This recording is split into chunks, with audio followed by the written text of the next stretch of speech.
नमस्कार, ट्विक टॉक्सच्या आजच्या भागात खूप खूप स्वागत. आणि आज आपल्यासोबत पुन्हा एकदा केतनपुरी आहेत.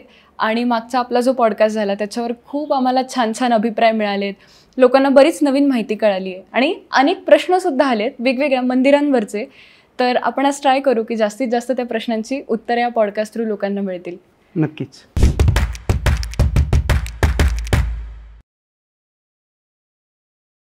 मला सगळ्यात पहिला प्रश्न विचारायचा आहे की महाराष्ट्रामध्ये पहिलं मंदिर साधारण कधी आलं किंवा कधी बनवलं गेलं?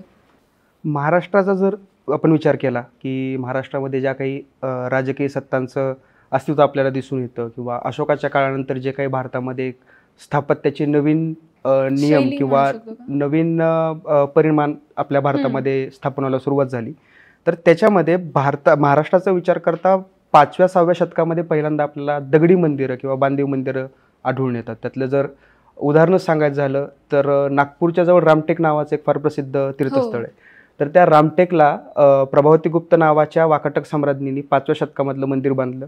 ते पहिलं होतं. ते पहिलं मंदिर महाराष्ट्रातलं जे सुस्थितीत आहे, चांगल्या अवस्थेमध्ये आहे आणि बांधीव मंदिर आपण ज्याला म्हणतो की दगडावर दगड रचून जे मंदिर बांधतात, तर तशामध्ये तिनं 2 मंदिरं बांधली. त्यातलं एक रुद्र नरसिंह, केवळ नरसिंह मंदिर अशी त्या मंदिरांची नाव आहेत. त्याच्यानंतर जे सगळ्यात प्रसिद्ध आहे आपल्या तेरचं त्रिविक्रम मंदिर किंवा उत्तरेश्वर मंदिर जे 6व्या शतकातलं विटांपासून बांधलेलं मंदिर आहे, कालेश्वर मंदिर आहे. तर ही काही 5-6 मंदिरं आहेत की जी आज महाराष्ट्रामध्ये आपल्याला आढळून येतात की जी सर्वात सुरुवातीची किंवा आधीच्या काळात बांधण्यात आलेली, त्याच्या आधीची जी काही आपल्याला मंदिरांची थोडीफार एक अवेलेबिलिटी दिसते, पण ती पूर्णपणे उत्खननाच्या स्वरूपामध्ये आहे. आणि ती मंदिरं कशा स्वरूपाची असावीत किंवा ती कुठल्या देवतेसाठी बांधण्यात आली असावी त्याच्याविषयी फार कमी माहिती आज उपलब्ध आहे. पण हीच मंदिरं आपल्याला महाराष्ट्राची सुरुवातीची मंदिर म्हणून सांगतात. म्हणजे 5व्या शतक. पण मग 5व्या शतकाच्या आधी दुसरी कुठली धार्मिक स्थळं आपल्याला दिसतात का? महाराष्ट्राचा जर विचार केला तर 5व्या शतकाच्या आधी किंवा जी धार्मिक स्थळं म्हणून आज सुद्धा उभी आहेत, चांगल्या अवस्थेमध्ये आहेत, त्यामध्ये भाजा लेणी. भाजा लेणीचं जे चैत्यगृह आहे ते चैत्यगृह इसवी सन पूर्व 2ऱ्या शतकामध्ये खोदण्यात आलेलं आहे. अच्छा, म्हणजे 700 वर्ष आधी जवळजवळ. त्याच्या म्हणजे बांधीव मंदिरांच्या 700 वर्षाआधी भाजाच्या चैत्यगृहाची निर्मिती झाली. तिथला जो स्तूप आहे किंवा त्या लेणीचे जे खांब आहेत किंवा त्या लेणीच्या छतावर जे काही आपल्याला लाकडी वोल्टेड रूफ दिसतं, तर हे सगळं काही इसवी सन पूर्व 2ऱ्या शतकातलं आहे. आणि त्याच पिरियडमध्ये किंवा त्याच्या एक 50-100 वर्षाच्या अंतरामध्ये पितळखोऱ्याच्या लेण्यांचं काम झालं. कोंढाणे लेणी आहे, ठाणाळे लेणी आहे, कानेरीच्या काही लेण्या आहेत. तर या सगळ्या लेण्यांची निर्मिती ही इसवी सन पूर्व 2ऱ्या शतकामध्ये झाली, ज्यावेळेस महाराष्ट्रामध्ये हिनयान संप्रदाय होता. बौद्ध धर्मातील एक संप्रदाय आहे की जो बुद्धांना मूर्ती स्वरूपामध्ये न पूजा करता बुद्धांची स्तूपाच्या स्वरूपात किंवा प्रतीकांच्या स्वरूपामध्ये पूजा करायचं. मग लेण्या तयार झाल्या. त्याच्यामध्ये ह्या सगळ्या लेण्यांची निर्मिती झाली. त्याच्यानंतर मग परत बेडसेची निर्मिती झाली. त्यानंतर कार्ले आलं. त्याच्यानंतर मग अजिंठा, ह्या जिथं जिथं आपल्याला गौतम बुद्धांच्या मूर्त्या दिसतात ते सगळं महायान काळातलं वेरूळ आहे की तिथं आपल्याला गौतम बुद्धांच्या प्रतिमांच्या स्वरूपामध्ये आपल्याला बऱ्याचशा लेण्या आढळून येतात. आणि मग त्याच्यानंतर परत बांधीव मंदिरं आली. साधारण मला असं वाटतं की भारतामध्ये जितके लेण्या आहेत त्या जास्त करून आपल्या महाराष्ट्रातच आढळतात. बरोबर. म्हणजे भारतात जवळजवळ 1800 ते 1900 लेण्या आहेत. अलीकडच्या ही खरं तर जी मोजणी आहे ही मागच्या 70-80 वर्षा आधीची. मागच्या 70-80 वर्षांमध्ये बऱ्याचशा काही लेण्या नव्याने प्रकाशामध्ये आल्यात. आता जसं की 2020-21 मध्ये विसापूर किल्ल्याच्या घेऱ्यामध्ये आपल्याला काही लेण्या सापडल्यात.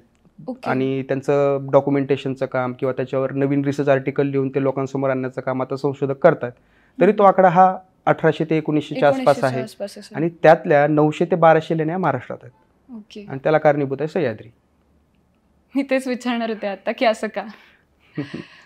आता 5व्या शतकापासून मंदिरांची स्थापना जास्त सुरू झाली. आपल्याला असं पण बघायला मिळतं की एकाच गावात अनेक मंदिरं असतात. म्हणजे जरी शिवाची मंदिरं असतील तरी आपल्याला म्हणजे मोठ्या प्रमाणात सापडतात. इतक्या मंदिरांच्या स्थापनेची गरज का भासली असेल? मुळात काय आहे की मंदिरं ही फक्त धार्मिक कारणांसाठी उभा केली नव्हती. जसं आज आपल्याकडे पार्लिमेंट आहे किंवा व्हाईट हाऊस आहे किंवा अशी बरीच पेंटागॉन वगैरे आपण ही ठिकाणं बघतो आणि आपण ह्यांना काय म्हणतो की ही पॉवर सेंटर्स आहेत. बरोबर. तसं त्यावेळेस त्या राजसत्तांचं पॉवर सेंटर हे मंदिर असायचं. कारण मंदिरं ज्या ठिकाणी निर्माण व्हायची किंवा जिथं मंदिरं बांधण्यात यायची त्या ठिकाणी त्या त्या भागातल्या वेगवेगळ्या समुदायातल्या वेगवेगळ्या समाज घटकांचं येणं जाणं वाढायचं. ते सगळे तिथं एकत्र यायचे. त्यांच्या एकत्र आणि तिथं सण उत्सव प्रथा परंपरा साजऱ्या व्हायच्या. त्यांची जी काही संस्कृती असायची त्या सांस्कृतिक उपक्रमांची तिथं दखल घेतली जायची. तिथे सांस्कृतिक उत्सव मोठ्या प्रमाणामध्ये साजरे व्हायचे. या गोष्टींमुळे तिथं अर्थकारणी फिरायचं त्या गोष्टींच्या अवतीभोवती. आर्थिक गोष्टी तिथं लगेच इंट्रोड्यूस होणार. मग जिथे सांस्कृतिक धार्मिक तर आहेच, कारण ते मंदिर आहे, धर्माशी निगडीत आहे. त्यामुळे धार्मिक सांस्कृतिक सर्व समाज तिथं एकत्र आल्यामुळे सगळे सामाजिक अर्थकारणामुळे आर्थिक आणि या सगळ्या गोष्टींवर एका विशिष्ट राजाचा, एका विशिष्ट व्यापारी समूहाचा किंवा विशिष्ट समाज घटकाचा कायम होल्ड असतो.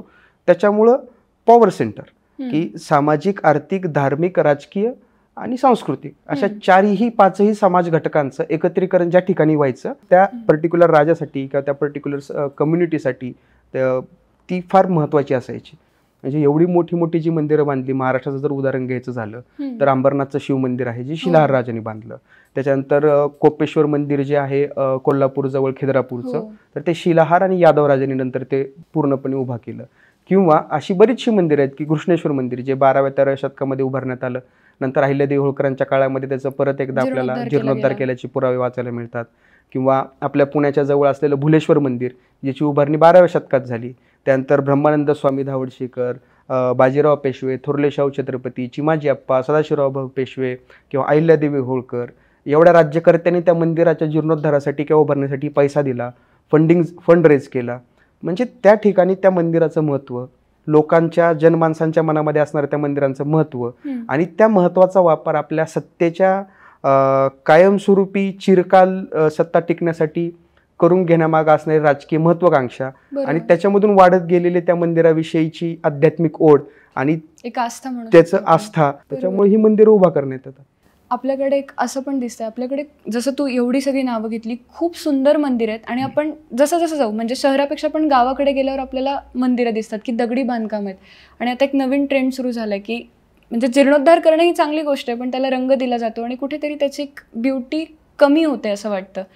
तर याच्याबद्दल अवेअरनेस क्रिएट करण्यासाठी आपण काय करू शकतो का? मुळात काय की जर तुम्हाला तुमच्या गावातला ऐतिहासिक वारसा जपायचा असेल तर त्या विशिष्ट ऐतिहासिक वास्तूला, मग ते मंदिर असो, गढी असो, वाडा असो किंवा कुठलंही असो, तर त्याला तुम्ही शासकीय त्याला दर्जा आहे का सगळ्यात पहिल्यांदा हे तपासलं गेलं पाहिजे. जसं मोठ्या मोठ्या देवस्थानांना आहे. आता पंढरपूरचं किंवा महालक्ष्मी मंदिर जे आहे कोल्हापूरचं, तर इथलं खूप सुंदर काम शासनामार्फत झालेलं आहे.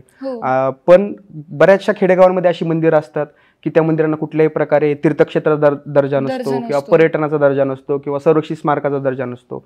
तर त्यासाठी गावातल्या लोकांनी पुढे येऊन तशी एक फाईल तयार करावी.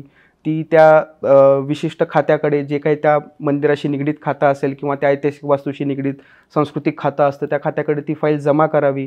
त्यांच्या अधिकारांचं कायम फॉलोअप घ्यावा. त्या मंदिराचं किती महत्त्व आहे, त्याचं ऐतिहासिक महत्त्व काय आहे, कुठल्या काळामध्ये त्याची उभारणी झाली, ते टिकून राहणं गावाच्या इतिहासासाठी किती महत्त्वाचं आहे, हे गावकऱ्यांना सुद्धा पटवून देता आलं पाहिजे. त्याचबरोबर त्या अधिकाऱ्यांना सुद्धा आपल्याला सांगता आलं पाहिजे. आणि त्या मंदिरांना तीर्थक्षेत्राचा किंवा पर्यटन क्षेत्राचा दर्जा कसा मिळेल, कारण दर्जा जसा मिळतो तशा प्रकारे त्याला फंडिंग सुरू होते, गव्हर्नमेंटकडून त्याची दखल घेण्यात येते. तुमच्या गव्हर्नमेंटच्या ज्या काही पर्यटन मार्गदर्शिका असतात त्याच्यावर त्याचा समावेश होतो.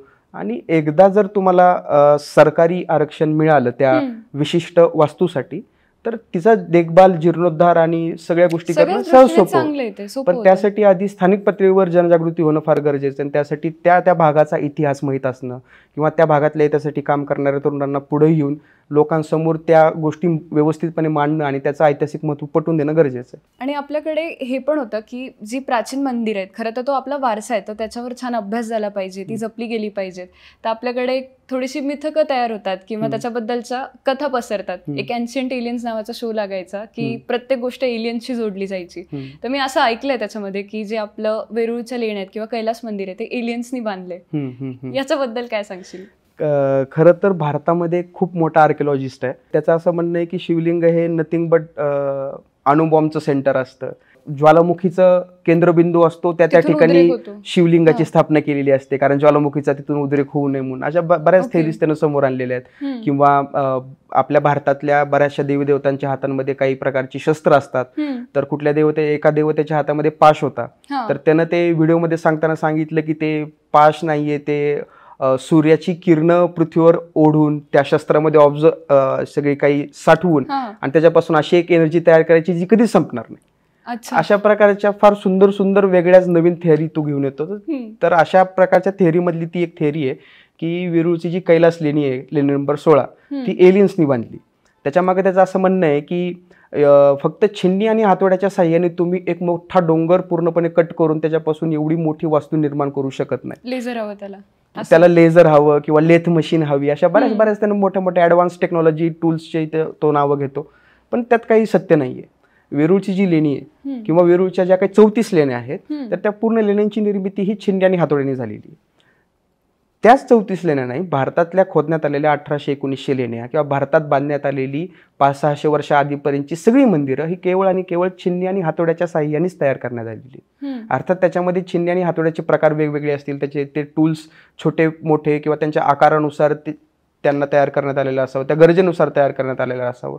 परंतु त्याच्यामागं काही फार मोठं रॉकेट सायन्स नाहीये, कारण वेरूळचं जे लेणी नंबर 16 आहे तिथून पुढं लेणी नंबर 30 त्याचं नाव आहे छोटा कैलास. आणि त्या छोटा कैलास कशा प्रकारे खोदण्यात आला, कारण तोही सेम लेणी नंबर 16 सारखंच आधी कळस आणि मग पाया अशाच पद्धतीने खोदण्यात आलाय. एक्झॅक्ट सेम आहे. वेरूळ पासून फक्त म्हणजे कैलास लेणीपासून फक्त 1.5 ते 2 किलोमीटर अंतरावर ते लेणी नंबर 30 आहे. ती जैन लेणी आहे आणि ती सुद्धा तशीच खोदण्याचा प्रयत्न करण्यात आली जशी लेणी नंबर 16ची निर्मिती झाली.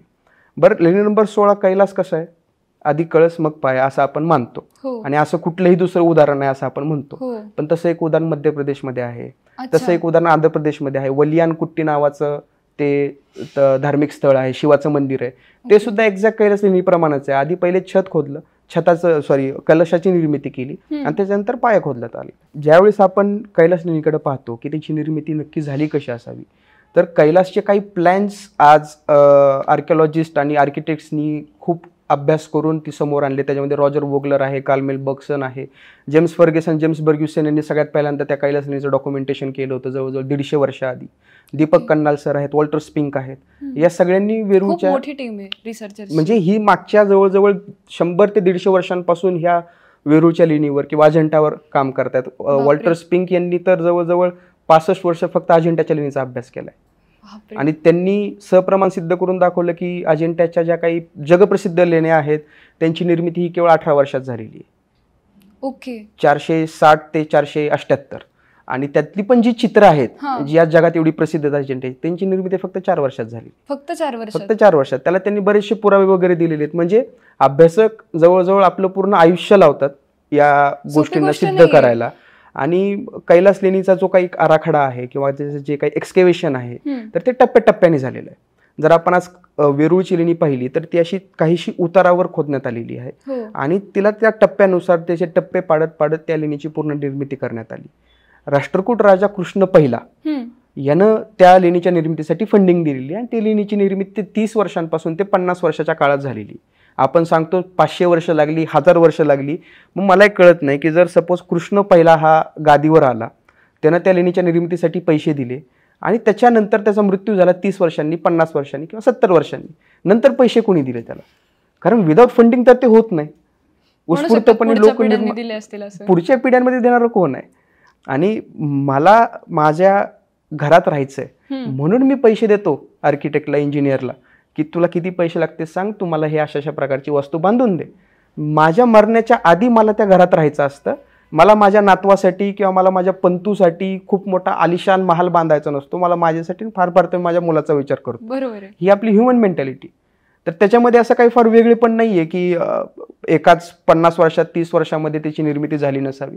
त्याचा काळच तेवढा आहे. एका लिमिटेड पिरियडमध्ये त्याची निर्मिती झालेली आहे. आणि राष्ट्रकूट राजांचा एक शिलालेख या दंतीदुर्गाचा कृष्ण पहिला जो आहे त्याच्या आधी जो राष्ट्रकूट रूलर होता दंतीदुर्ग, त्या दंतीदुर्गाचा शिलालेख हा लेणी नंबर 15 मध्ये. कैलास लेणीच्या बाजूला दशावतार लेणी म्हणून आहे, त्याच लेणीला चिटकून आहे, त्याच डोंगर रांगेत आहे. तर त्या लेणीची निर्मिती ही दंतीदुर्गाच्या काळात झाली. तसं त्याने शिलालेख पण करून ठेवलेला आहे. अगदी तशाच प्रकारचा शिलालेख जरी इथं नसला तरी कृष्णाचा पुढचा वंशज जो 100 वर्षानंतर राज्य करत होता त्याचा एक ताम्रपट गुजरातमध्ये सापडला, बडोद्याला.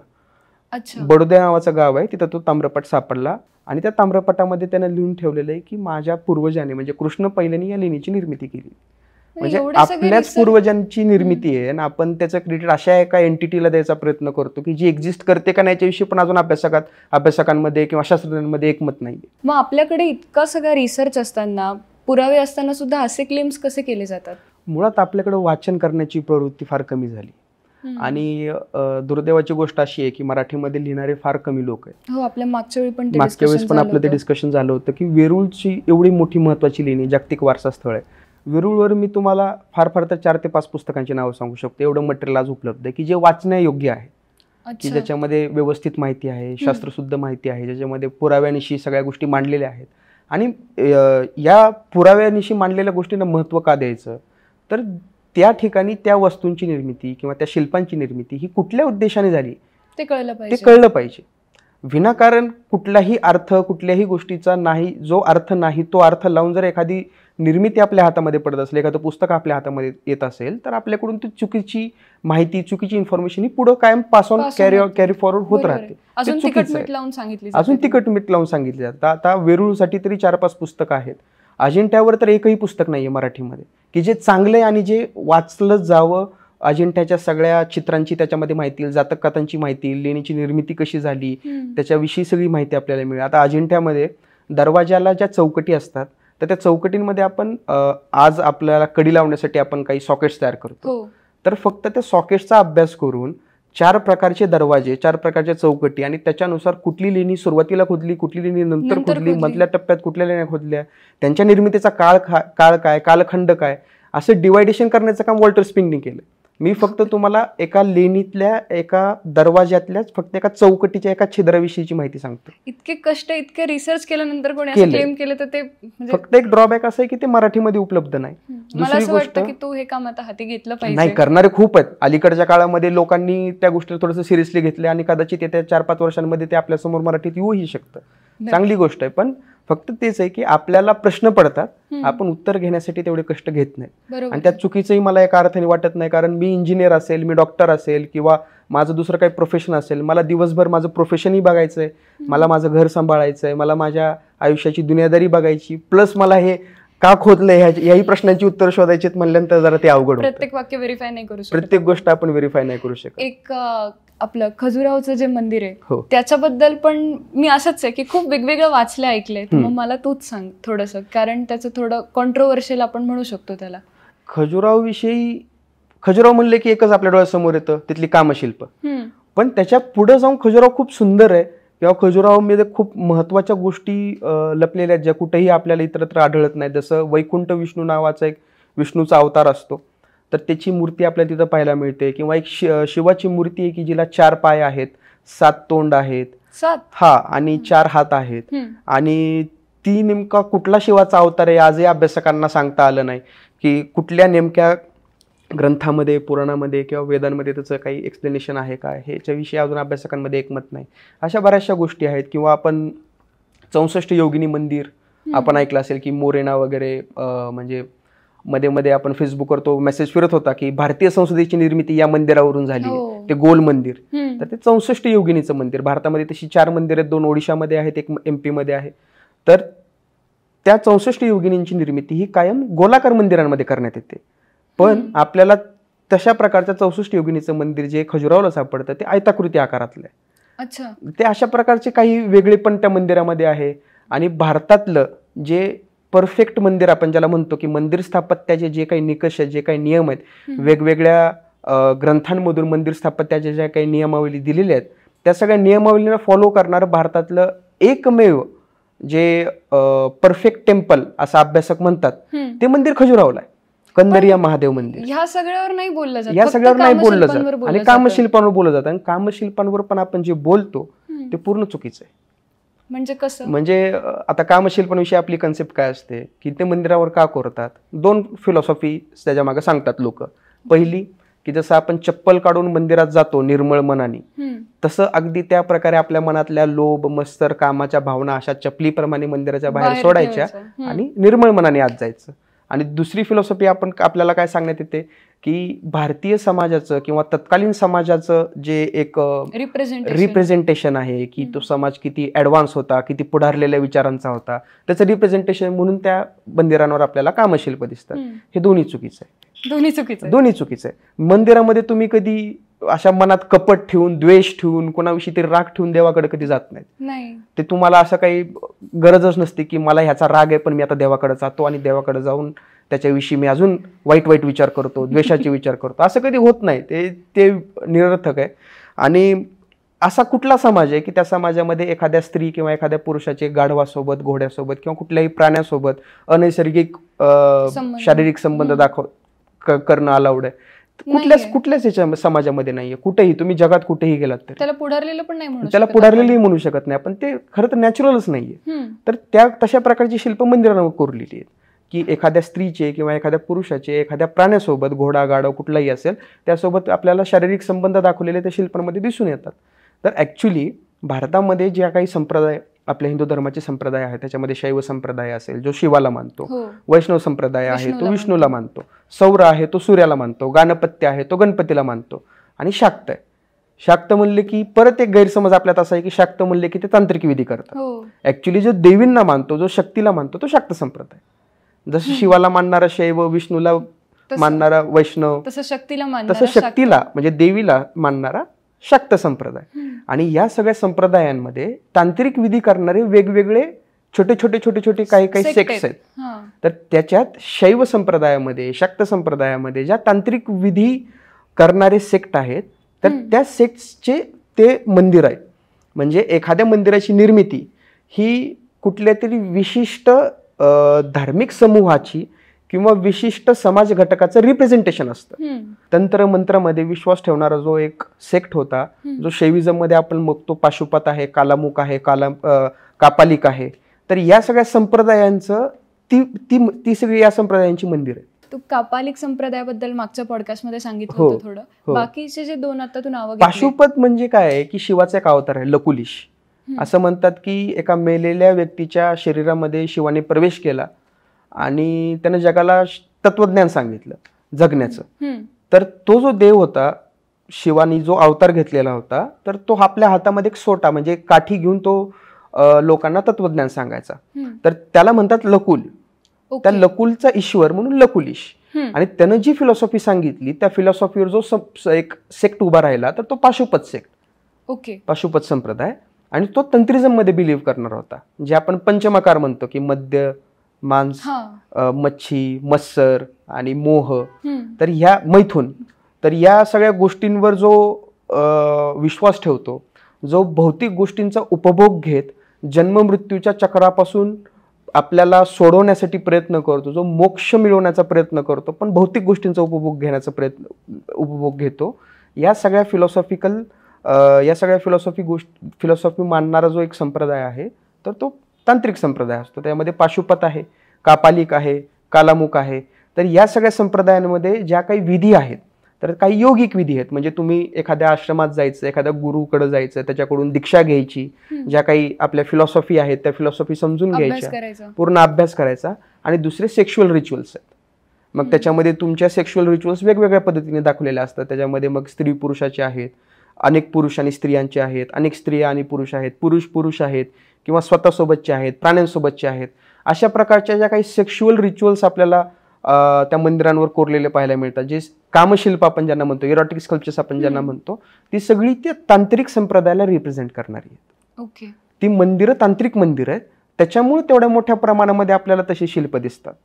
जर तांत्रिक मंदिरांच्या बाहेर आपल्याला ती जी काही शिल्प खजुराहोला पाहायला मिळतात, जर आपल्याला निर्मळ मनाने आत जायचं असतं, निर्मळ मनाने आपल्याला देवाकडे जायचं असतं आणि ती कामभावना बाहेर सोडायची असते, तर अशी कितीतरी मंदिरांची मी तुम्हाला उदाहरणं सांगू शकतो. जसं गोंदेश्वर मंदिर आहे किंवा कोपेश्वर मंदिर आहे खिद्रापूरचं.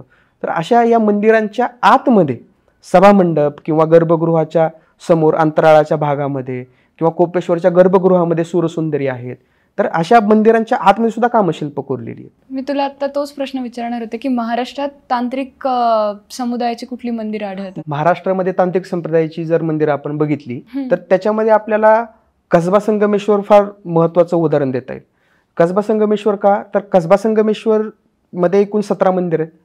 त्याच्यात आपण कसबा संगमेश्वर आपल्याला माहिती असण्याचं कारण म्हणजे संभाजी महाराजांना झालेली दुर्दैवी अटक सरदेसाईंच्या वाड्याच्या परिसरामध्ये. तर सरदेसाईंच्या वाड्याच्या मागच्या बाजूला जंगलामध्ये 4 मंदिर आहेत. तर त्याच्यामध्ये त्या मंदिर समूहाला एकत्रित कुंभकेश्वर मंदिर समूह असं नाव आहे. तर त्यातलं एक मंदिर आहे, त्या मंदिरावर एकूण 32 शिल्प आहेत. त्या शिल्पपटाची सुरुवात होते सर्वात पहिल्यांदा भैरवाने. त्याच्यानंतरची 16 शिल्प जी आहेत ती एका व्यक्तीची, एका गुरुकडून जी दीक्षा घेतो आपण आश्रमामध्ये, तर ती जी दीक्षा घेण्याच्या ज्या काही विधी आहेत त्या विधी दर्शवणारी 16 शिल्प आहेत. आणि तिथून पुढची जी 16 शिल्प आहेत ती पूर्ण 16 शिल्प ही सेक्शुअल रिप्रेझेंटेशनची आहेत. म्हणजे स्त्री पुरुषाचे, पुरुषांचे पुरुषांसोबतचे, अनेक पुरुषांची स्त्रियांसोबतचे, तसेच स्त्रियांचे प्राण्यांसोबतचे, अशा प्रकारच्या सेक्शुअल रिच्युअल्सचं रिप्रेझेंटेशन करणारी ती 16 शिल्प. आणि ते परत एंड होतं चामुंडावर. चामुंडा आणि भैरव ह्या तांत्रिक संप्रदायाच्या इष्टदेवता आहेत. आणि भैरवाबद्दल मागच्या एपिसोडमध्ये बोललेलो होतो. चामुंडा सुद्धा अगदी कापालिक संप्रदायाची ती इष्टदेवता आहे जी शक्तीला रिप्रेझेंट करते, जे शक्तीचं म्हणजे शाक्त ह्याच्यातलं तांत्रिझम रिप्रेझेंट करते. आणि बऱ्याचशा जुन्या टेक्स्टमध्ये म्हणजे 7व्या शतकामध्ये जो मत्तविलास प्रहसन नावाचा एक प्ले पल्लव राजा महेंद्रवर्मनने कंपोज केलेला आहे, किंवा ओडिशामध्ये एक आपल्याला कापालिक संप्रदायाचा एक नाटक लिहिलेलं त्या काळातलं दिसून येतं, किंवा कर्नाटकामधले 10व्या-11व्या शतकातले काही शिलालेख आपल्याला आढळतात कापालिक संप्रदायाचे. तर त्याच्यामध्ये आपल्याला कापालिकांच्या काही विधी दिल्या. तर त्याच्यामध्ये एक अशी पण विधी आहे की सुंदर स्त्रियांना पकडून त्यांची बळी चामुंडेसमोर देतात. तर त्याच्या मागे उद्देश तोच आहे की देवाची प्राप्ती, मोक्ष आणि भौतिक गोष्टींचा उपभोग. ह्याच्याच फिलॉसॉफीमधून ती चामुंडा आणि स्त्रीदेव म्हणून, स्त्री देवता म्हणून, आणि इष्टदेवता पुरुषांची देवता म्हणून भैरव जो इष्टदेव आहे या तांत्रिकांचा. तर तशा प्रकारचं रिप्रेझेंटेशन असलेलं ते भारतातलं एकमेव मंदिर आहे जे महाराष्ट्रात आहे, कसबा संगमेश्वरला. आणि याच्याबद्दल माहिती नसते लोक. याबद्दल माहिती म्हणजे आपण जातो, पाहतो. आपल्या आता गुरुसाळेला आपल्याला तिथं साताऱ्यामधले गुरुसाळे नावाचं एक गाव आहे, तर तिथं पण आपल्याला अशा प्रकारच्या काही सेक्शुअल रिप्रेझेंटेशन्स असलेल्या काही मूर्त्या कोरलेल्या दिसतात. रतनगडला जिथं सगळे ट्रेकर्स फिरायला जातात तिथं अमृतेश्वर मंदिर आहे. अमृतेश्वर मंदिरावर आपल्याला अशी शिल्प कोरलेली दिसतात. अंबरनाथचं शिव मंदिर आहे, अंबरनाथच्या शिव मंदिरात आहेत. गोंदेश्वरला थोडीफार आहेत आणि कोपेश्वरला काही 1-2 शिल्प आहेत. आता काही काही ठिकाणी ती शिल्प आपल्याला आढळून येतात, पण त्यांचं प्रमाण हे फार कमी असतं. तर ती मंदिरं लगेच तांत्रिक होत नाहीत. तर तो एक एलिमेंट दाखवतो की तांत्रिक संप्रदायाचाही इथं आपल्याला इन्फ्लुएन्स दिसून येतो. आणि तो इन्फ्लुएन्स दाखवण्यासाठी सुद्धा आपल्याला ती सेक्शुअल इमेजरी तिथं मंदिरांवर पाहायला मिळते. सगळ्या लोकांनी मिळून बांधलेलं मंदिर, किंवा सगळ्या लोकांचा त्या मंदिराविषयी किंवा त्या जागेविषयीची आस्था, त्याचं रिप्रेझेंटेशन पण आहे. म्हणजे त्यांचं अस्तित्व आहे, पण ते एवढं प्रबळ नाहीये की ते मंदिर भरपूर दाखवा जसं खजुराहोला दाखवलं. आणि ह्युमन सोसायटीचं पण एक प्रकारचं रिप्रेझेंटेशन आहे की त्या काळातल्या तत्कालीन समाजामध्ये अशा प्रकारचे वेगवेगळे संप्रदाय जे काहीशे समाजाच्या चालीरीती नीतिनियमांच्या विरोधात काहीशे वेगळे भासत असले तरी ते अस्तित्वात होते, आणि त्यांना त्याच लेवलचं महत्त्वही त्या काळामध्ये देण्यात आलेलं होतं. तर त्याचं एक रिप्रेझेंटेशन आहेच. ते तांत्रिक संप्रदाय आणि अघोरी याच्यामध्ये काय फरक आहे? एकच आहे. कापालिक म्हणजेच अघोरी. अच्छा, म्हणजे त्यातला एक सेक्ट म्हणू शकतो, त्यातला एक प्रकार म्हणू शकतो आपण. कापालिक जे साधू होते जे कवटीमध्ये भिक्षा मागायचे, तर त्याचीच ती एक वेगळी आपण भावकी म्हणू शकतो आपण त्याला, आपल्या सोप्या भाषेत लोक समजावं म्हणून. तर तसंच आहे, फक्त अघोरी ही एकमेव एंटिटी आहे जी तांत्रिक रिच्युअल्स फॉलो करते आणि अजून पण एक्झिस्ट करते. बाकी आता कुठलं? बाकी अशा प्रकार कापालिक कालामुख तर हद्दपार झालेत. कालामुख म्हणजे काय नक्की? सेम कापालिक कालामुख पाशुपत, भैरवाला इष्टदेव मानणारा, भैरव हे शिवाचं पूर्ण रूप आहे असं समजणारा, प्रत्येक व्यक्तीच्या शरीरातला जो आत्मा आहे तो शिव आहे असं समजणारा, जन्म मृत्यूच्या फेऱ्यातून स्वतःची सुटका करून मोक्ष मिळवणारा, पण त्यासाठी स्मशानात राहणारा, अंगाला राख फासणारा, कवटीमध्ये खास करून जर ब्राह्मणांची कवटी असेल तर त्या कवटीमध्ये भिक्षा मागणारा, सुंदर स्त्रियांना पकडून चामुंडेसमोर बळी देणारा, प्रेतासोबत आपलं आयुष्य काढणारा आणि समाजापासून खूप लांब असं विभक्तपणे आपलं आयुष्य काढणारा जो एक समुदाय असतो आणि जो वेगवेगळ्या अघोरी विद्यांवर विश्वास ठेवतो, की ज्या समाजाला मान्य नाहीत अशा विद्यांवर जो विश्वास ठेवतो, जे त्यांना फॉलो करतो, तर तशा प्रकारच्या घटकांना आपण तांत्रिक म्हणतो. मग त्यात कापालिक आले, कालामुख आले, पाशुपत आले, अघोरी आले, सगळेच आले त्याच्यामध्ये. त्यात असं काही वेगळे पण नाही. साधारण मंदिरं म्हटलं की 2 प्रकारचे गूढ आढळतात. एक तर अघोरी संप्रदायाबद्दल आपण एक बोललो, आणि दुसरं असं असतं की खजिना, की मंदिर येतं आजूबाजूला खजिना आहे का. म्हणजे मध्ये आपण पद्मनाभाच्या मंदिराचं बघितलं की दरवाजे उघडले गेले, त्याचं ते सगळं काउंटिंग बातम्या येत होत्या, आणि एक दरवाजा उघडलाच नाहीये.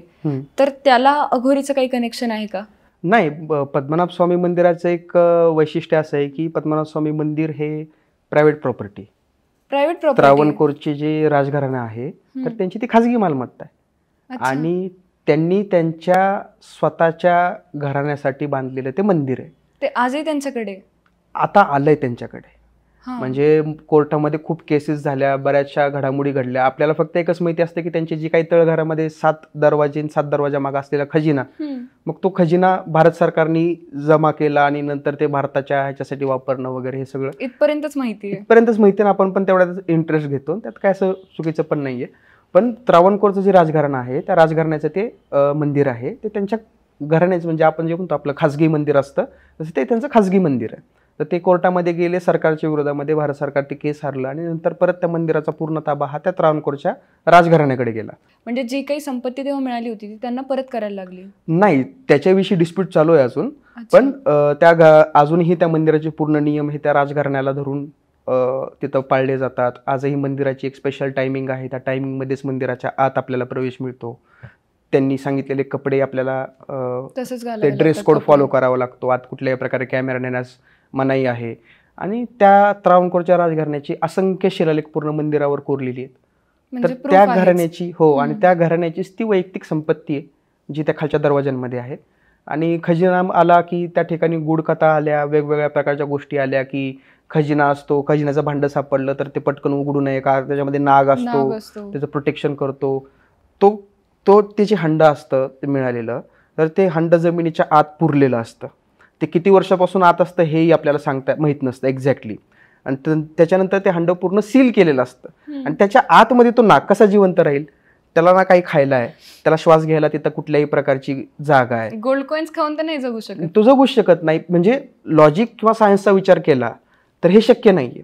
पण मानवी भावना आणि विज्ञान याच्यामध्ये काय मानवी भावना जिंकते. बरोबर आहे. त्याच्यामुळे आपला ह्या गोष्टींवर विश्वास बसतो आणि ते रोचक आणि असं काहीसं रोमांचक पण वाटतं की खजिनाचा हंडा सापडला, मग ते उघडायला गेला की आतून साप निघाला, मग तो साप चावला, मग परत तो हंड्यात जाऊन बसला आणि तो हंडा गुप्त झाला आणि परत तो जमिनीत गेला. अशा स्टोरीज लहानपणापासून आपण सगळे ऐकत आलोय. पण ह्याचा दुष्परिणाम असा होतो की याच्यामुळे कितीतरी मंदिरं ही रात्रीच्या अंधारामध्ये खोदण्यात येतात. कितीतरी मंदिरांवर अटॅक होतो. दोडागडावल्ली नावाचं एक गाव आहे कर्नाटकातलं, 2020च्या लॉकडाऊन मधली ती फेमस घटना आहे. तुम्ही पण पाहिली असेल नेटवर की एक चामुंडेची मूर्ती होती, ती पूर्णपणे अशी तुटक्या अवस्थेमध्ये खाली पडलेली होती. जे 13व्या शतकातलं मंदिर आहे, जे देवीचं मंदिर आहे, जे तांत्रिक मंदिर आहे. तर त्या मंदिरामध्ये 4 गर्भगृह आहेत. त्यातल्या एका गर्भगृहामधली चामुंडेची मूर्ती ही जमिनीवर पडली होती. तर तिथल्या लोकांनी खजिना शोधण्यासाठी त्या गर्भगृहाला खोदून आत सोन्याचे हंडे मिळतात का बघण्याचा प्रयत्न केला होता. ते मंदिर उद्ध्वस्त करण्याचा तो प्रयत्न झाला होता. बऱ्याच ठिकाणी अजूनही मंदिरं उद्ध्वस्त करण्यात येतात खजिन्याच्या लोभापायी. पण जे काही आपलं मंदिर आहे पद्मनाभ स्वामी मंदिर, त्याच्यामध्ये अफाट खजिना सापडला. त्याने ह्या गोष्टीला अंडरलाईन केलं की मंदिरामध्ये खरंच खजिना असू शकतो. आणि जुन्या काळामध्ये जसं मी मगाशी म्हणलं मंदिरं पॉवर सेंटर्स होती, त्याच्यामुळे या ठिकाणी राजा आपल्या सगळ्या गोष्टी, मौल्यवान गोष्टी तिथं तळघरामध्ये गुप्त ठेवत असे. कारण लोकांचं येणं जाणं तिथं असायचं, ती सिक्युअर जागा असायची. प्लस त्या देवतेला कितीतरी मौल्यवान गोष्टी अर्पण केल्या होत्या. वेरूळ आहे आपलं कैलासने लिहिलेली नंबर 16.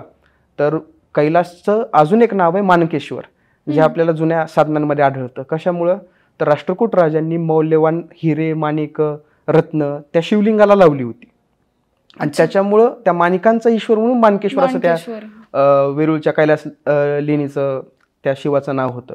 अशी कितीतरी उदाहरणं आपल्याला पूर्ण भारतात पाहायला मिळतात की ते शिवलिंग किंवा ते मंदिर, ते विष्णू, तिरुपती आहे, एवढं श्रीमंत देवस्थान आहे भारतातलं.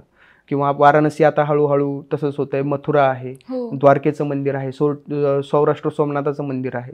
ही सगळी मंदिरं वेगवेगळ्या राज्यकर्त्यांनी किंवा वेगवेगळ्या शासनकर्त्यांनी, वेगवेगळ्या राजकीय व्यक्तींनी, काही व्यापाऱ्यांनी तिथं जे काही दान दिलं, ज्या काही मौल्यवस्तू दान दिल्या, तर त्यांचं एक कलेक्शन त्या मंदिराच्या आजूबाजूला पण सिक्युअर जागी करण्यात यायचं. आता बँक आहेत किंवा वेगवेगळ्या प्रकारच्या पतसंस्था आहेत जिथं आपण आपला पैसा सुरक्षित ठेवतो. त्याकाळी तसं काहीच नव्हतं. तसं त्यावेळेस त्रावणकोर राजाने आपला पूर्ण खजिना हा त्या मंदिराच्या तळघरामध्ये लपून ठेवला होता.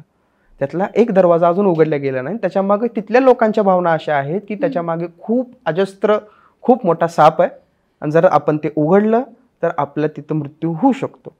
तर काही जणांचं असं एक थेअरी पण अशी आलेली आहे की आपल्याला अजूनही त्याचा लॉक माहीत नाहीये, ते म्हणजे की कशा प्रकारे त्याला ओपन करायचं, कुठला मंत्र म्हणायचा किंवा कुठल्या मंत्र म्हणल्याने त्या दरवाजाची शांती होईल आणि दरवाजा उघडल्यावर कुठल्याही प्रकारचा मृत्यू होणार नाही. तर अशा प्रकारच्या गोष्टी आहेत. पण आपण ज्यावेळेस हॉलिवूडकडे बघतो, द ममी किंवा नॅशनल ट्रेजर सारखे चित्रपट त्यांनी आणले किंवा इंडियाना जोन्स सारखे सिरीज त्यांनी आणली, त्याच्यामध्ये पण त्यांनी तिथल्या लोकल लिजंड्सचाच आधार घेत अशा प्रकारच्या ट्रेजर हंटिंगच्या मूवीज तयार केल्या. आपल्याला एक नॅचरली त्या गोष्टींबद्दल अट्रॅक्शन असतंच आणि भारतामध्ये अशा गोष्टी आहेत, पण त्याचा वापर आपण कायमस्वरूपी गैरसमज पसरवण्यासाठी, अंधश्रद्धा पसरवण्यासाठी करतो. पण ह्याच्यावर खूप चांगला चित्रपटही होऊ शकतो, एक ट्रेजर हंटिंग स्टोरी चांगली तयार होऊ शकते, काही होऊ शकतं. खरे. तू जसं म्हटलं की लोकभावना महत्वाच्या असतात, तर असे आपल्याला असं पण दिसतं की काही नवीन मंदिरं किंवा नवीन देवदेवता अलीकडच्या काळात तयार झालेत, की जसं खोकलाई देवी आहे किंवा मी असं ऐकलंय, मला माहित नाही खरंय का, की कोरोना देवी आली आहे. तर यात किती तथ्य आहे? बऱ्याचशा गावांमध्ये आजही असं होतं की वाघजाई देवीचा ज्यावेळेस उत्सव असतो तर त्यावेळेस तिथं बिबट्या येतो, पण तो कुणालाच काही करत नाही. ओके. तर ही त्या देवी मागची श्रद्धा आहे. परत जसं आता तू सांगितलंस की कोरोना देवी, मुंबईमध्ये कोरोना देवी आली कारण कोरोना 2020 मध्ये भारतामध्ये आला, त्याने एवढा मोठा प्रलय माजवला. तर त्या प्रलयापासून आपली रक्षण करणारी किंवा आपल्याला संरक्षण देणारी एक देवता आपल्याकडे असावी, जी आपण ज्याला सुपरनॅचरल पॉवर म्हणतो, ज्याच्यावर आपला खूप विश्वास असतो. तर तशा प्रकारची देवता म्हणून कोरोना देवीची स्थापना केली की तिनं कोरोनापासून आपली रक्षा करावी. पण हे रिप्रेझेंट पण काय करतं की त्या काळामध्ये जे काही रोगराई आली, त्या काळामध्ये जे काही संकट आली, तर त्याच्यावर उपाय म्हणून लोकांनी काही नवीन देवतांची निर्मिती केली आणि त्यावेळेसच्या लोकांच्या दैनंदिन जीवनामध्ये आलेल्या ह्या रोगराईच्या किंवा दैनंदिन जीवन विस्कळीत करणाऱ्या ह्या रोगांविषयीची एक माहिती किंवा त्या काळाचं जतन किंवा त्या आठवणींचं जतन ह्या देवतांच्या स्वरूपामध्ये करण्यात येतं आणि लोकांना पण एक आधार मिळतो जेव्हा, आणि त्याच्यातून लोकसंस्कृती पण डेव्हलप होते. आज कोरोना देवी जरी आपल्यासाठी नवीन आहे, कारण कोरोना आता होऊन 2-3 वर्ष झाली, पण 100 वर्षांच्या नंतर कोरोना देवी ही येणाऱ्या पिढ्यांसाठी अशी एक देवता असेल की ती त्या काळातल्या लोकांना सांगेल की महाराष्ट्रामध्ये 100-150 वर्षाआधी कोरोना नावाचा एक रोग आला होता आणि त्या रोगापासून लोकांनी आपली सुटका करून घ्यावी म्हणून कोरोना देवीची स्थापना केली. खोकलाई देवी आहे, वाघजाई देवी आहे, गोचिडबुवा, असे कितीतरी देवी देवता आहेत. असं महाराष्ट्राबाहेर पण आढळतं. महाराष्ट्राबाहेर पण आहे, महाराष्ट्रात आहे, महाराष्ट्रात खास करून कोकणात खूप आहे. आता महाराष्ट्रात कोकणामध्ये पण आहे, मराठवाड्यात आहे, विदर्भात आहे. एक देव आहे विदर्भातला भैरव सगळ्यांनाच माहिती आहे, शिवाचा अवतार आहे. पण भैरवाला घेऊन एक खूप वेगळी ट्रेडिशन एका गावामध्ये आहे. तर त्या गावामध्ये आजही आदिवासी लोकांमध्ये अशी कन्सेप्ट आहे की जर तुम्हाला साप किंवा विंचू चावला तर तुम्ही त्या व्यक्तीला घेऊन त्या भैरवाच्या मंदिरात आणून तिथं ठेवता. रात्रभर ती लोक ढोल वाजवतात, नगारे वाजवतात आणि मोठ्या मोठ्याने भैरवाची गाणी म्हणतात. सकाळपर्यंत जर तो व्यक्ती उभा राहिला तर भैरवाची कृपा, आणि जर तो रात्री मेला तरी भैरवाची कृपा. तसं नशीब. ही एक संस्कृतीचाच भाग आहे. आपल्या संस्कृतीचं ते एक स्वरूप आहे किंवा एक रिप्रेझेंटेशन आहे आणि ते महाराष्ट्रातल्या वेगवेगळ्या भागांमध्ये, वेगवेगळ्या रिजनमध्ये, भारतातल्या वेगवेगळ्या भागांमध्ये आजही ते पालन केलं जातं. राजस्थानमधली एक देवी आहे, कदाचित मी चुकत नसेल तर राजस्थानमधलीच, की जिथं मूषक देवी असं काहीतरी म्हणतात तिला, की पूर्ण त्या मंदिरामध्ये उंदीर आहेत. ते उंदीर येतात, तुमच्या ताटामध्ये काही जेवण असेल ते तुमच्या ताटातलं खातात किंवा त्यांच्यासाठी दूध पिण्यासाठी म्हणून एक खूप मोठं पात्र ठेवलेलं असतं. लोक त्याच्याच पात्रात दूध पितात प्रसाद म्हणून, तिथंच सगळे उंदीर येऊन दूध पितात. पण मग इन्फेक्शन होत नाही, कारण प्लेग पासून त्या देवीने लोकांची रक्षा केलेली आहे असं तिथल्या लोकांचं म्हणणं आहे. अशा बऱ्याचशा गोष्टी आहेत की ज्या वेगवेगळ्या भागांमध्ये आजही पाळल्या जातात, त्यांचं पवित्र तेवढं जपल्या जातं आणि ते रिप्रेझेंट करतं की त्या काळामधल्या संस्कृतीचा कशा प्रकारे आलेख होता, चढता उतरता आलेख कसा होता, त्या काळातली संस्कृती नेमकी कशी होती, त्याचं रिप्रेझेंटेशन. आणि जसं जसं गोष्टी घडतात तसं संस्कृती थोडंसं बरोबर बदलत जाते. त्या त्या भागातली म्हणजे ग्रामसंस्कृती किंवा त्या त्या रिजनच्या त्या लोकांची संस्कृती ही वेगळीच असते. आणि त्या वेगळेपणामध्ये तर मजा आहे की कुठल्या देवतेचा इमर्जन्स म्हणजे उदय कसा झाला, त्याचा विकास कसा झाला, मग त्याचा आत्ता लोकजीवनातलं त्याचं स्थान काय, याच्यावर सगळ्या गोष्टी डिपेंड आहेत. आणि जी गोष्ट देवी देवतांबद्दल आहे तीच आपल्या महाकाव्यांबद्दल पण आहे. म्हणजे आपण रामायण लहानपणी एकच वर्जन वाचलेलं असतं आणि जसं मोठं होतं तसं कळतं की तुलसीदासांचं वेगळं आहे किंवा वाल्मिकी रामायण वेगळं आहे. आणि आपण भारताबाहेर जेव्हा जातो इंडोनेशियन रामायण बघतो तर ते आणखीनच वेगळ्या आहेत गोष्टी.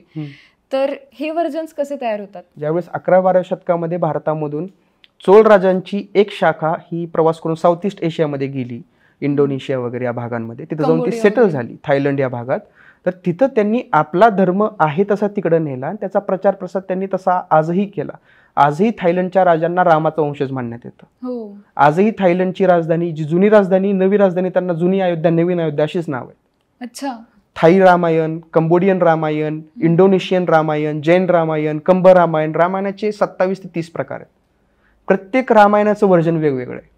त्या थायलंडमध्ये 7 रक्षक देवता आहेत. त्या 7 रक्षक देवतांपैकी 2 रक्षक देवता कुठले आहेत तर रावण आणि मेघनाथ. रावण हा देव आहे. रावण हा रक्षक देवता म्हणून तिथं पूजला जातो. रावण थाई रामायणामध्ये सुद्धा रावण विलनच आहे, पण तो देवता म्हणून पण तिथं पूजला जातो.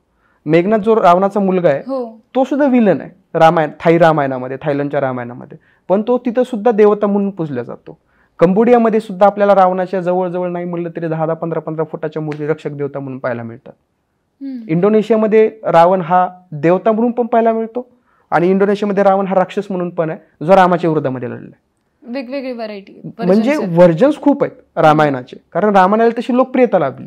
आणि जी लोकप्रियता लाभली त्या त्या वेगवेगळ्या भागातल्या लोकांनी त्या रामायणाला आपल्या संस्कृतीनुसार किंवा आपल्या समाज रचनेनुसार त्याला मोल्ड केलं आणि त्याला तशा प्रकारे रिप्रेझेंट केलं. म्हणजे रावण आपण देव म्हणून कधीच ऍक्सेप्ट करू शकत नाही. भलेही भारतातल्या कितीतरी आदिवासी जमातींमध्ये रावणास देव म्हणून पूजला जातो, परंतु थायलंडमध्ये रावण राक्षस म्हणून सुद्धा दिसतो थाई रामायणात. त्याचबरोबर थायलंडच्या 7 रक्षक देवतांपैकी जसं आपल्याकडे रक्षक देवतामध्ये हनुमान येतो, भैरव येतो, मस्कोबा येतो, विरोबा येतो, तसं तिथल्या रक्षक देवतांमध्ये रावण पण येतो, मेघनाथ पण येतो, जो इंद्रजित आहे तो पण येतो.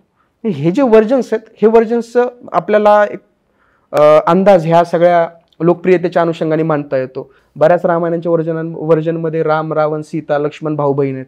काही व्हर्जनमध्ये राम पण भाऊ बहीण आहेत. हा, काही व्हर्जन्स मध्ये रावणाची मुलगी सीता आहे. पण मग हे वाचायला लागेल, मग रावणाने सीतेला पळून नेलं हे पण हे सगळे काही रिजनल व्हेरिएशन्स आहेत ना.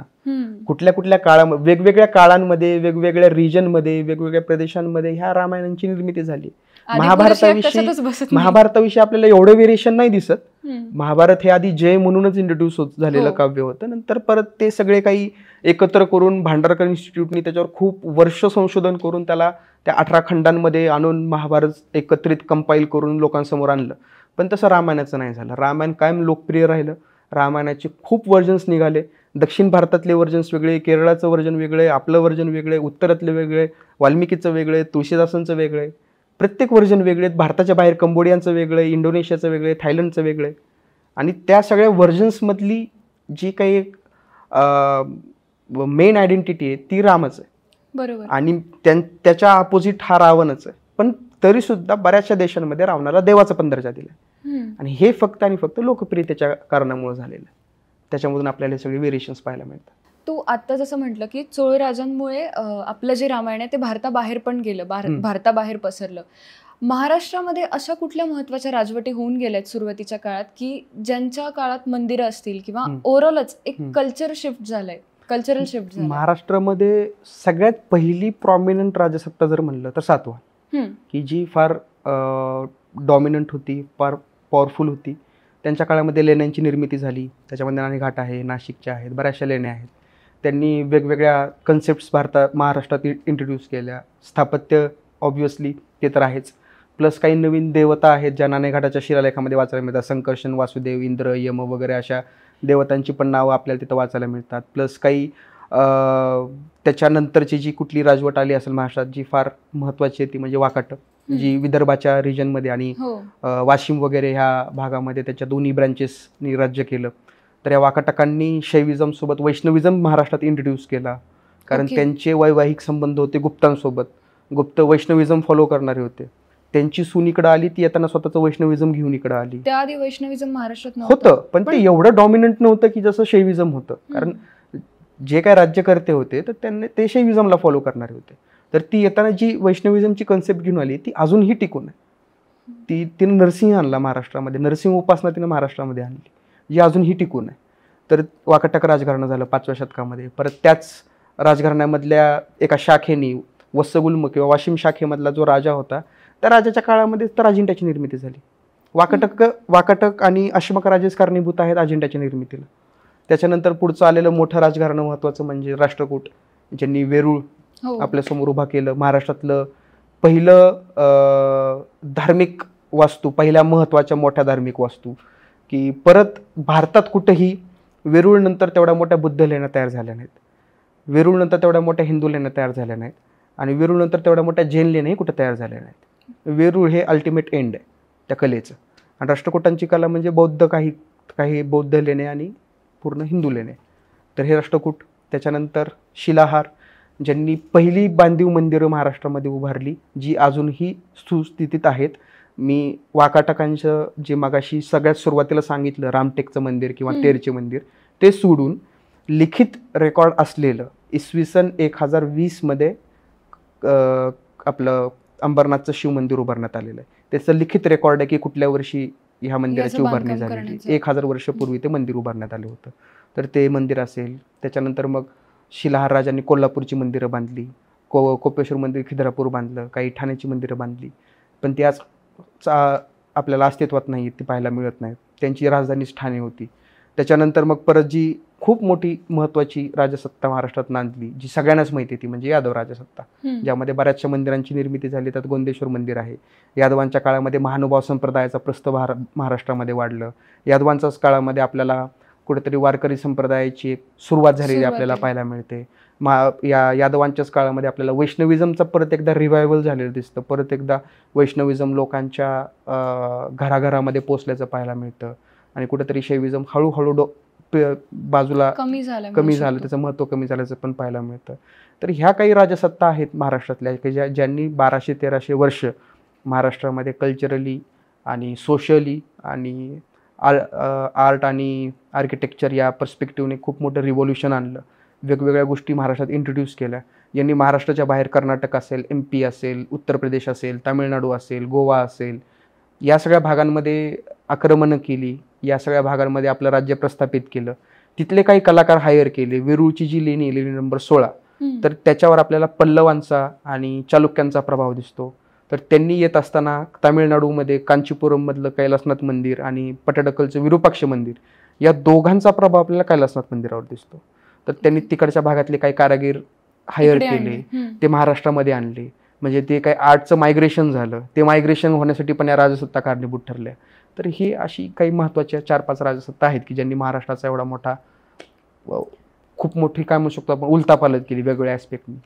आणि आपण म्हणजे यांच्याबद्दल ऐकत आलेलो असतो, इतिहासाच्या पुस्तकामध्ये पण असतं की आता जसं गौतमी पुत्र सतकर्णी, तर आपण पण सगळे राजांबद्दलच ऐकत आलेलो आहे. तर अशा कुठल्या स्त्री राज्यकर्त्या या आधीच्या काळात होऊन गेल्यात का? खूप झाल्या. म्हणजे त्यांच्याविषयी आपल्याला फारशी माहिती का नसते, कारण आपल्या जो काही अकॅडमिक सिलेबस असतो त्याच्यामध्ये त्यांच्याविषयी फार थोडक्यात किंवा नसलेल्याच प्रमाणामध्ये ती माहिती देण्यात येते. त्याच्यामध्ये वशिष्ठी नावाची, गौतमी बलश्री नावाची सातवाहनांची राणी आहे, किंवा वशिष्ठी नावाची राणी आहे जिचं नाव आपल्याला शिलालेखामध्ये वाचायला मिळतं. सातवाहनांची सगळ्यात प्रॉमिनंट जर कुठली राणी म्हणलं तर ती नागनिका, जिनं नाणेघाटाची निर्मिती केली. तर नाणेघाटाच्या लेणीमध्ये जो शिलालेख आहे तो महाराष्ट्रातला सगळ्यात मोठा शिलालेख आहे. तेवढा मोठा शिलालेख दुसरीकडे कुठं आपल्याला पाहायला मिळत नाही. त्याच्यामध्ये ती काय करते तर ती देवतांची नावं लिहिते की बाबा हा कृष्ण संकर्षण आहे, हा वासुदेव आहे, हा इंद्र आहे, अशा प्रकारच्या देवतांची नावं लिहिते. त्यानं ती सुरुवात करते. त्याच्यानंतर ते काय लिहिते, मी राजसूय यज्ञ केला, मी अश्वमेध यज्ञ केला, म्हणजे महाभारतामध्ये उल्लेख तर मी तशा प्रकारचे 16 यज्ञ केले, अशी ती माहिती देते. प्लस ती स्वतःला साध्वी म्हणून घेते. ओके. ती स्वतः किती तप आणि किती प्रकारच्या धार्मिक विधींचं पालन करते या सगळ्या गोष्टी ती तिथे लिहिते. ती स्वतःचा राज्य कारभार तिनं त्याचं शासन कशा प्रकारे चालवलं या सगळ्या गोष्टींची माहिती तिनं तिथे दिलेली आहे. तिनं किती किती प्रमाणामध्ये दानधर्म केलाय, खर्च केलाय याची आकड्यानुसार तिनं माहिती त्या शिलालेखामध्ये दिलेली आहे. ही झाली नागनिका, जी इसवी सन पूर्व 1ल्या शतकामध्ये या महाराष्ट्रामध्ये राहिली. त्याच्यानंतर आलेली दुसरी महत्त्वाची जर सम्राज्ञी म्हणलं, प्रभावती गुप्त. हो.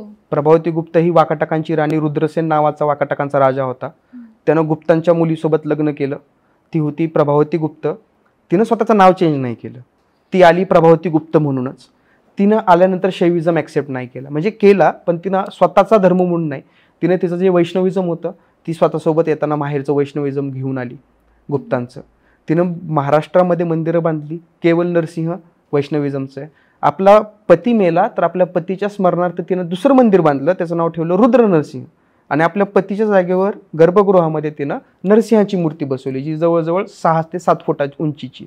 जे महाराष्ट्रातलं पहिलं नरसिंहाचं मंदिर म्हणू शकतो आपण त्याला, जे केवल नरसिंह रुद्र नरसिंह आहे. तर तिनं आपल्या नवऱ्याच्या स्मृतीमध्ये सुद्धा तेच मंदिराची उभारणी केली. तिचा स्वतःचा शिक्का होता. आपल्या मुलाला मांडीवर बसून तिनं राज्यकारभार केला. तिनं अश्वमेध यज्ञ केला आहे, राजसूय यज्ञ केलेला आहे. तिनं जवळजवळ 15 ते 20 वर्ष शासन केलं आपल्या मुलाला मांडीवर घेऊन. तिने वाकाटकांची सत्ता सांभाळली. ती प्रभावती गुप्त आहे. त्याच्यानंतर मग परत काही शिलाहार राजांच्या राण्यांची आपल्याला काही नावं वाचायला मिळतात. शिलाहार राजे हिंदू धर्म फॉलो करणारे होते, पण त्यांच्या आई किंवा त्यांची बायको ही जैनिझममधली होती, म्हणून गंडरादित्याने आपल्या आईच्या आपल्या बायकोसाठी जैन मंदिर सुद्धा उभारलेली. म्हणजे त्यांचा राज्यकारभारामध्ये असणारा इन्फ्लुएन्स पण याच्यातून दिसून येतो आपल्याला. बरोबर. त्याच्यानंतर तर यादवांच्या काळामध्ये आपल्याला असं काही फार प्रॉमिनंट नाव वाचायला मिळत नसलं, पण त्याच्या पुढे लगेच जिजाऊ येतात. त्याच्यानंतर महाराणी येसुबाई येतात, तारराणी येतात. म्हणजे मराठ्यांनी तर नंतर ती परंपरा पुढे अखंड ठेवलेली. म्हणजे नागनिकापासून ते महाराणी येसुबाईंपर्यंत हा 1700-1800 वर्षाचा प्रवास आहे की महाराष्ट्रावर या स्त्री सम्राज्ञींनी राज्य केलेलं आहे. केतन, तुझ्यासोबत बोलणं, पॉडकास्ट हा नेहमीच खूप सुंदर अनुभव असतो, कारण इतक्या नवनवीन वेगवेगळ्या गोष्टींची माहिती कळते. तो सध्या कुठल्या प्रोजेक्टवर काम करतोय आता नवीन? सध्या तरी माझं फुल टाइम PhD चालू आहे. मी PhDवर फोकस करतोय. आणि कुठला विषय? माझा मराठवाड्यातल्या मंदिरांवरचा विषय आहे. मराठवाड्यातल्या मंदिरांवर PhD करतोय. प्लस त्याच अनुषंगाने थोडंसं माझं पहिलं पुस्तक शिवाजी महाराजांवर आलं, शिवाजी महाराजांच्या चित्रांवर, आणि त्याला खूप चांगला रिस्पॉन्स पण मिळाला, लोकांना ते आवडलं. पण आता मी जरा थोडंसं माझ्या अकॅडमिक किंवा माझं ज्याच्यामध्ये करिअर आहे तर आर्किओलॉजीशी रिलेटेड मी एका विषयाला हात घातला आहे.